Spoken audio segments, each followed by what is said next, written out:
ശ്രീ വിജയകുമാറാണ് പട്ടാമ്പിയിൽ നിന്ന്. ശ്രീ വിജയകുമാർ, പശ്ചിമേഷ്യയിലെ അവസ്ഥ അത്യന്തം അശാന്തമായി നിൽക്കുകയാണ്. ഏത് സമയവും അതൊരു യുദ്ധമായി മാറാം എന്നുള്ള പ്രതീതിയിൽ കൂടിയാണ് നിൽക്കുന്നത്. ട്രംപിന്റെ വാക്കുകളും നെതന്യാഹുവിന്റെ വാക്കുകളും ഒക്കെ സൂചിപ്പിക്കുന്നത് അങ്ങനെയാണ്. ഇറാന്റെ ഭാഗത്തു നിന്ന് എങ്ങനെയാണ് തിരിച്ചടി, അല്ലെങ്കിൽ അത് തിരിച്ചടിക്കാനുള്ള ശേഷിയുണ്ടോ, അത്തരം ചോദ്യങ്ങളുമൊക്കെ ഉയരുന്നുണ്ട്. താങ്കൾക്ക് എന്താണ് ഈ വിഷയത്തിൽ പറയാനുള്ളത്?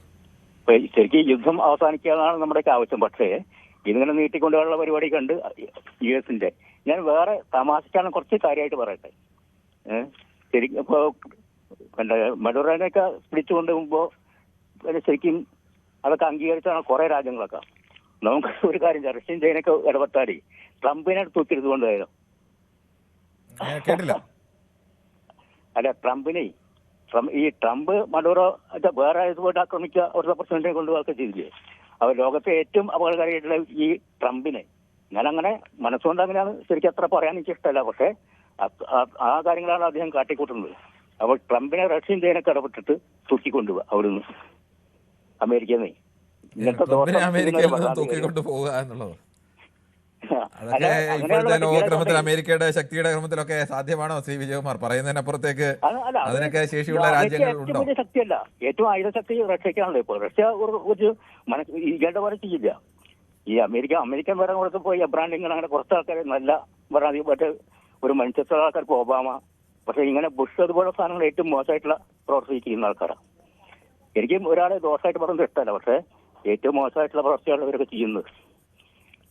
അപ്പൊ ശരിക്കും യുദ്ധം അവസാനിക്കാനാണ് നമ്മുടെ ആവശ്യം, സമാധാനമുള്ള ആവശ്യം. പിന്നെ കൂടുതൽ കാര്യം അടുത്തതിൽ പറയാം. ശരി, താങ്കളുടെ അഭിപ്രായം വ്യക്തമാണ്. അദ്ദേഹം ഒരു ആഗ്രഹം പ്രകടിപ്പിച്ചതാണ്. ലോകക്രമത്തിൽ അത് എത്രത്തോളം സാധ്യമാകുമെന്നുള്ള വിഷയങ്ങളൊക്കെ ഉണ്ട്. പക്ഷേ പ്രതികരണത്തിന് അങ്ങനെ ഇല്ലല്ലോ. ശ്രീ ഷിബിനാണ് കൊല്ലത്ത് നിന്ന്. ശ്രീ ഷിബിൻ, താങ്കൾക്ക് ഈ വിഷയത്തിൽ എന്താണ് പറയാനുള്ളത്? എനിക്ക് പറയാനുള്ളത് പറഞ്ഞാല്, ഈ വാർ ഉണ്ടാകുന്നതിന്റെ, ഈ വാർ നടത്താൻ ഒന്നാമത്തെ കാരണം ഈ എപ്സ്റ്റീൻ ഫയൽ മറയ്ക്കാൻ വേണ്ടിയിട്ടാണ്. മനസ്സിലായോ? ഈ ട്രംപും അതുകൂടാതെ ഈ നെതന്യാഹു ഒക്കെ ഈ എപ്സ്റ്റീൻ ഫയലിനകത്തുണ്ട്. മനസ്സിലായോ? ഈ പെണ്ണുങ്ങളെ റേപ്പ് ചെയ്ത് അല്ലെങ്കിൽ പെണ്ണുങ്ങളെ കൊന്ന് തിന്ന് ഇവരൊക്കെ ഈ എപ്സ്റ്റീൻ ഫയലിനകത്തുണ്ട്. ഇത് മറയ്ക്കാൻ വേണ്ടിയിട്ട് ഇറങ്ങിയ ഒരു യുദ്ധമാണിത്. ഇത് ആർക്കും മനസ്സിലാവില്ല. എന്നിട്ട് ഇവര് പറയുന്നു ഞാനും അതായത് നെതന്യാഹു പീസ് മേക്കറാണ്. അതിന് എന്ത് അർത്ഥമാണുള്ളത്? നെതന്യാഹു പീസ് മേക്കറാന്ന് പറഞ്ഞാൽ എന്ത് അർത്ഥമാണുള്ളത്? നെതന്യാഹു പറയുന്നത് പീസ് മേക്കറാണ്, പിന്നെ മറ്റേ ട്രംപും പറയുന്നത് ഞാനും പീസ് മേക്കറാണ്. അതിനൊക്കെ എന്ത് അർത്ഥമാണുള്ളത്? ഇറാന്റെ കയ്യിൽ മിസൈലിന്റെ ശേഖരണം വളരെ കൂടുതലാണ്. ശരി, താങ്കളുടെ അഭിപ്രായം വ്യക്തമാണ് ശ്രീ ഷിബിൻ. ശ്രീ അഖിൽ കുമാറാണ് കൊയിലാണ്ടിയിൽ നിന്ന്. ശ്രീ അഖിൽ കുമാർ, താങ്കൾ നേരത്തെ പൊതുവേദിയിൽ പ്രതികരിച്ചിട്ടുള്ള ആളാണോ? അതെ അതെ. ശരി, ശ്രീ അഖിലിന് എന്താണ് ഈ വിഷയത്തിൽ? ലോകം ചർച്ച ചെയ്യുകയാണ്, പ്രത്യേകിച്ച് ഇന്ത്യക്കാരെ സംബന്ധിച്ച്, മലയാളികളെ സംബന്ധിച്ച് ഈ പശ്ചിമേഷ്യയിലെ സമാധാനം എന്നത് നമ്മുടെ ജീവിതത്തിന് തന്നെ അനിവാര്യമായ ഒന്നാണ്. താങ്കൾക്ക് എന്താണ് ഈ വിഷയത്തിൽ പറയാനുള്ളത്? തീർച്ചയായും ഇതിനകത്ത് വലിയ രീതിയിലുള്ള ഒരു അഭിപ്രായം രേഖപ്പെടുത്തുന്നത് പ്രധാനപ്പെട്ട ഒരു കാര്യമാണെന്നുള്ളതുകൊണ്ടാണ് ഞാൻ കോൾ ചെയ്തത്. ഒന്നാമത് ഇപ്പോൾ ഇറാനിലും അതുപോലെ തന്നെ അതിനു മുമ്പ് പശ്ചിമേഷ്യ ഒന്നാകെ അമേരിക്കയുടെ കാൽക്കീഴിലായിരിക്കണമെന്ന നിർബന്ധ ബുദ്ധിയോടുകൂടിയാണ് അമേരിക്ക നൂറ്റാണ്ടുകളായിട്ട് പ്രവർത്തിച്ചുകൊണ്ടിരിക്കുന്നത്. അത് ലോകത്ത് അങ്ങനെ തന്നെയാണ് എല്ലാവരും മനസ്സിലാക്കുന്നത്.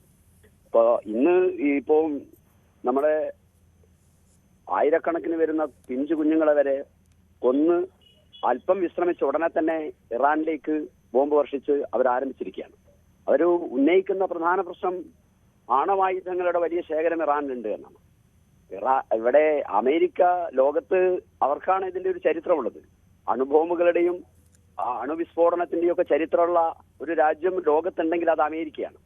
അതായത് നമുക്കറിയാം, ഈ ജപ്പാനില് അവർ നടത്തിയിട്ടുള്ള അതിക്രൂരമായിട്ടുള്ള ആ അണുവിസ്ഫോടനത്തിന്റെ പ്രത്യാഘാതം ഇന്നും യുദ്ധത്തിന് മുമ്പ്, ഏതൊരു യുദ്ധത്തിന് മുമ്പിലും ചർച്ച ചെയ്യുന്ന ഒരു കാര്യമാണ്. അപ്പോ ഈ അണുവിസ്ഫോടനത്തിന്റെയും അണുവായുധത്തിന്റെയും പ്രഭവ കേന്ദ്രം എന്ന് പറയുന്നത് അമേരിക്കയാണ്. അമേരിക്ക ലോകത്ത് ഇത് ഇല്ലായ്മ ചെയ്യാൻ വേണ്ടി പ്രവർത്തിക്കുന്നു എന്ന് പറയുന്നത് വിശ്വസിക്കാൻ ഈ ലോകത്ത് ഒരു കൊച്ചുകുട്ടി, ഒരു സ്കൂൾ 1ാം ക്ലാസ് വിദ്യാർത്ഥി പോലും തയ്യാറാവില്ല നമ്മളെ കേരളത്തിൽ. കാരണം കേരളത്തിലെ വിദ്യാലയങ്ങൾ വരെ യുദ്ധത്തിനെതിരെ റാലികൾ നടത്തുന്ന സംസ്ഥാനമാണ്. അപ്പം കേരളം പോലുള്ള സംസ്ഥാനങ്ങളിൽ ഇരുന്ന് ഇപ്പോഴും തീവ്ര വലതുപക്ഷക്കാരാണ് ഇസ്രായേലിനെ നയിക്കുന്നത്.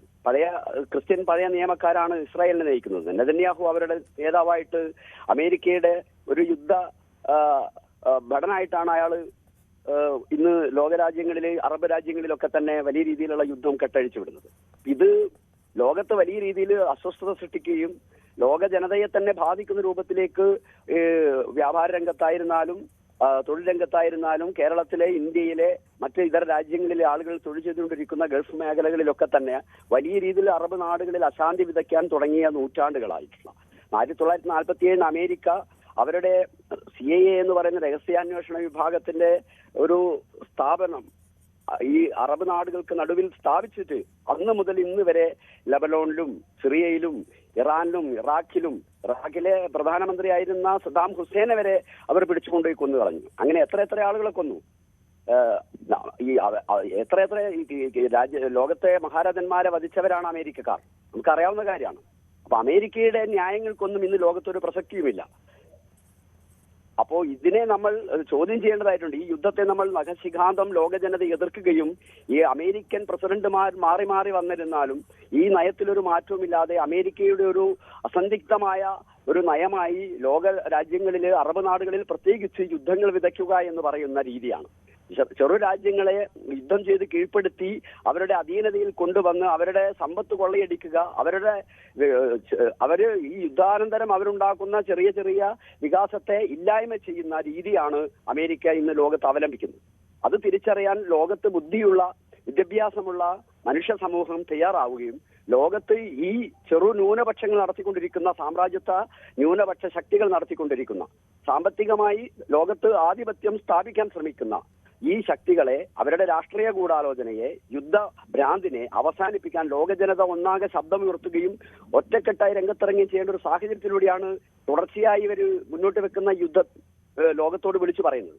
ആ നിലയ്ക്ക് നമ്മൾ ഇതിനെ കാണേണ്ടതുണ്ട്. ഇതൊരു ഒറ്റപ്പെട്ട ഒരു ഇറാനിലെ എന്തെങ്കിലും ആയുധം സൂക്ഷിച്ചിട്ടുണ്ടെന്നും മുസ്ലിങ്ങളൊക്കെ തന്നെ ഇത്തരത്തിലുള്ള ഭീകരവാദികളാണെന്നുള്ള അമേരിക്കയുടെ പ്രചണ്ഡ പ്രചാരണത്തെ ഏറ്റെടുത്ത് അത് ലോകത്തിന് സമർപ്പിക്കുന്ന ആളുകളായി വിദ്യാഭ്യാസവും വിവരവും ചരിത്രബോധവുമുള്ള ആളുകൾ മാറിക്കൂടാ. കാരണം 1980കളിലും 87ലും 86ലും ഒക്കെ ലബനോണിലും സിറിയയിലും അതുപോലെ തന്നെ ഈ പശ്ചിമേഷ്യ ഒന്നാകെയും ചുട്ടു ചാമ്പലാക്കുക എന്നുള്ള അവരുടെ വംശഹത്യ തന്നെയാണ് അമേരിക്ക ലക്ഷ്യം വെച്ചിരുന്നത്. അതുകൊണ്ട് നമ്മളെപ്പോലുള്ള ആളുകൾ, വിദ്യാഭ്യാസമുള്ള കേരള ജനത, ഇവിടുത്തെ പ്രധാനമന്ത്രി അടക്കമുള്ള, ഇന്ത്യയുടെ പ്രധാനമന്ത്രി അടക്കമുള്ള ആളുകൾ. താങ്കളുടെ അഭിപ്രായം വളരെ വ്യക്തമാണ് ശ്രീ അഖിൽ. ശ്രീ സലീമാണ് മലപ്പുറത്തു നിന്നും. ശ്രീ സലീം, താങ്കൾക്ക് എന്ത് തോന്നുന്നു? പശ്ചിമേഷ്യ അശാന്തമായി നിൽക്കുന്നു. അവിടെ ഇറാനുമേൽ ഇനിയും തീമഴ പെയ്യിക്കുമെന്ന് തന്നെയാണ് ട്രംപും നെതന്യാഹുവും പറയുന്നത്. സ്വാഭാവികമായും ഇറാന്റെ ഭാഗത്തു നിന്നും അത്തരത്തിലേക്കുള്ള പ്രത്യാക്രമണങ്ങളും ഒക്കെ ഉണ്ടായിക്കഴിഞ്ഞാൽ എന്താവും അവസ്ഥ? നമസ്കാരം. നമസ്കാരം. ഇതിന്റെ കെടുതി ഏറ്റവും കൂടുതൽ അനുഭവിക്കാൻ പോകുന്ന രാജ്യങ്ങളിൽപ്പെട്ട അല്ലെങ്കിൽ ഒരു സംസ്ഥാനമാണ് കേരളം. കാരണം ഇത് ഏറ്റവും കൂടുതൽ ബാധിക്കാൻ പോകുന്ന ഗൾഫ് രാഷ്ട്രങ്ങളാണ്. ഈ അമേരിക്കക്കാരാണ് ഇതുപോലെയുള്ള പെരുമാറാനുള്ള ഇത് കൊടുത്തതിൽ നമ്മളെ ഇന്ത്യ രാജ്യത്തിന് നല്ലൊരു പങ്കുണ്ട്. പിന്നെ ഗൾഫ് രാജ്യങ്ങൾ ചെയ്ത ഏറ്റവും വലിയ അബദ്ധമാണ് അവരുടെ രാജ്യങ്ങളിൽ ഇവർക്ക് എയർബേസും മറ്റുള്ള സൗകര്യങ്ങളും ചെയ്തു കൊടുത്തു എന്നുള്ളത്. അതിന്റെ കെടുതി അവരും അനുഭവിക്കാൻ പോകുന്നു. ഇത് പിന്നെ പപ്പു പറഞ്ഞ പോലെ ഇപ്പൊ ശരിയാക്കി തരാന്ന് പറഞ്ഞിട്ട് ഉക്രൈനെ ആക്രമിച്ച റഷ്യയും അതുപോലെ ഗസയെ ആക്രമിക്കുന്ന ഇസ്രായേലും ഇത് ഇപ്പോഴും വർഷങ്ങളായിട്ടും ഈ വക യുദ്ധങ്ങളൊന്നും തീർന്നിട്ടില്ല എന്നും ഈ യുദ്ധം അതിനേക്കാളേറെ നീളാനുള്ള സാധ്യതയും മുന്നിൽ കാണുന്നുണ്ട്. കൂടുതൽ വാർത്തകൾക്ക് news 18 Keralam YouTube channel subscribe ചെയ്യുക.